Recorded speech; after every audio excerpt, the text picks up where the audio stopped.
PR পদ্ধতি নিয়ে আসলে জামায়াতের অবস্থান কি? না, ধন্যবাদ। আমি তুষার ভাই দুটো বিষয় বলতে চাচ্ছি। ভাই কি আওয়ামী লীগকে কি এই ভোটে চাচ্ছেন কি? না, আমি বলি নাই। আচ্ছা, কেন চান? কিন্তু আপনি কি ওই ভোটারদেরকে গণভোটে অংশ নিতে বাধা দিতে পারবেন? পারবেন না তো।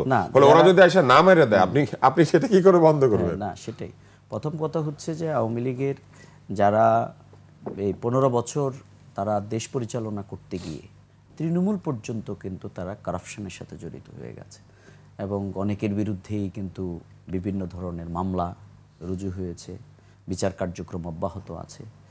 হ্যাঁ, অবশ্যই একজন নাগরিক তার ভোটাধিকার প্রয়োগ করবে, সেটা তো স্বাভাবিক এবং সেটা করতেই পারে। কিন্তু আসলে আওয়ামী লীগের ইতিহাসে কোনোদিন গণতন্ত্র আর আওয়ামী লীগ একসাথে চলেনি, কারণ আওয়ামী লীগ নিজের দলটাকেই নিজেরা হত্যা করেছে বাকশাল কায়েম করার মাধ্যমে। পরবর্তীতে তাদের পুনর্জন্ম যদি বলেন তাহলে সেটাও কিন্তু পরবর্তীতে অন্য দলের হাতে হয়ে সেই জায়গা থেকে আওয়ামী লীগ আর গণতন্ত্র একসাথে চলে না, বরং তারা বরাবরই এক নায়কতন্ত্র, সেই পথটা might is right one man শোয়িংয়ের পথটাকেই শেখ মুজিবুর রহমানও বেছে নিয়েছে এবং তার কন্যাও সেটাকেই বেছে নিয়েছে। সুতরাং আমরা মনে করি বর্তমানে আজকে যারা, এবং আওয়ামী লীগের রাজনীতির সবচেয়ে বড় খারাপ দিক যেটি ছিল সেটি হচ্ছে দুর্নীতি এবং দুঃশাসন আর আধিপত্যবাদী শক্তির সাথে থেকে তারা আমাদের রাষ্ট্রের সকল অধিকারগুলোকে, জনগণের অধিকারগুলোকে তারা কেড়ে নিয়েছে। সুতরাং ইনসাইট ইন আওয়ার পলিটিক্স আমাদের দেশে রাজনৈতিক দলগুলোর হবে। আমরা মনে করি এখনও আমরা যারা আছি তারা সেই রাজনীতি করবে, কোনো আধিপত্যবাদী শক্তি অথবা অন্য কোনো দেশের ব্লেসিং নিয়ে জনগণের উপরে তাদের শাসন ক্ষমতা প্রয়োগের সুযোগ। আমার প্রশ্ন ছিল আসলে পিআর নিয়ে আসলে জামায়াতের অবস্থান কি? আমরা তো বলেছি, প্রথম কথা হচ্ছে আমাদের যতগুলো বক্তব্য আমরা যুক্তি দিয়ে কিন্তু পেশ করেছি। আমরা পিআর কেন চাই, পৃথিবীর অন্য জায়গায় পিআর হওয়ার কারণে কি কি লাভ হয়, আমরা সেগুলো তুলে ধরবার চেষ্টা করেছি।